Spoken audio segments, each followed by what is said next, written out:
On college campuses across America, celebrations of the Israeli terror attack, took place again today. Of course, people in America never protested in favor of ISIS. If they did, they would have gotten prompt visits from the FBI.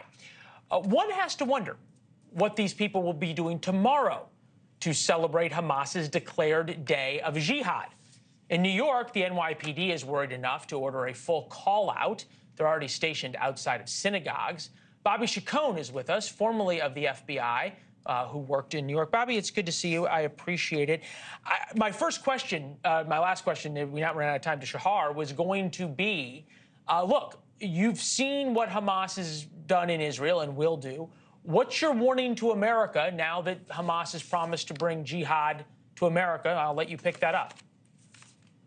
Well, so it's great to be back with you, Leland, and I totally agree with all of you said this evening. Tonight, you're right on the money. I think, look, eternal vigilance is tough to keep up in the long run, but people tomorrow have to understand that they have to be on a heightened scale of alert. You said the NYPD. I know the LAPD is probably on a full tactical alert. Even in my small town in California here, we have extra uniformed police officers surrounding synagogues and things like that in anticipation of, look, the videos are clear. We can't underestimate their savagery. We can't doubt their willingness to do horrific damage to babies and to women. So why would you doubt their willingness to bring it here to this country or any other country? I think all the countries around the world should be on high alert in the next few days for the most horrific of attacks. You hope they don't happen, but shame on us if we're not prepared.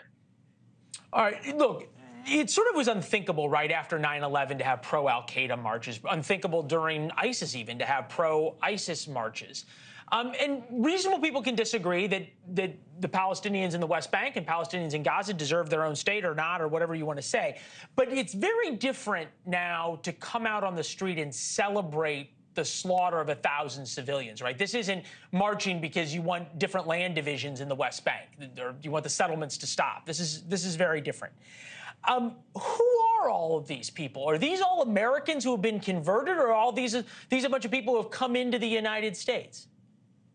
Well, these are, a lot of them, the ones that I'm seeing here in the U.S. are just misguided, ignorant youth or progressives. A generation ago, I grew up with people wearing T-shirts with Che Guevara's image on them, a mass murderer who was responsible for the brutal killing of tens of millions of people. And they didn't, so they look at this as a cause célèbre. They're in the streets, but to be there and to promote people that are saying, gas the Jews on the streets of America, this is unheard of. This is a level of savagery we've seen. And by the way, Hamas just showed who they are. They didn't raise the level. That's who they are. That's who they've always been. And so we're just seeing it now because we have cell phones and they attacked a music festival. Look, it's great. Look, back when I was in Israel, Hamas used to always say we are not anti-Semitic, we are only anti-Zionist, right? We would never hurt Jews outside of Israel, and now they're calling for jihad in America. So there you go. Bobby, thank you very much. We appreciate it.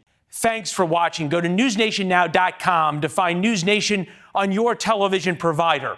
And don't forget to subscribe. Click the red button to get more of NewsNation's fact-driven, unbiased coverage.